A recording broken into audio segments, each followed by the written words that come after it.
Hello everyone, in this video I'll show you how to link your EA account in FC Mobile step by step.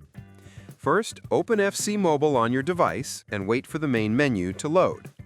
Tap the Settings gear icon at the top right corner, then go to the Link Accounts or Login Options section. Here you'll see several sign-in choices. Select EA Account. If you already have an EA account, tap Login and enter your email and password. If not, choose Create Account and fill in your details to make one. Once you sign in, FC Mobile will automatically connect your game to that EA account. You'll see a confirmation message showing that your account is linked successfully.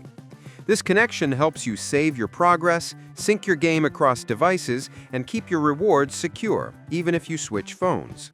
And that's how you easily link your EA account in FC Mobile.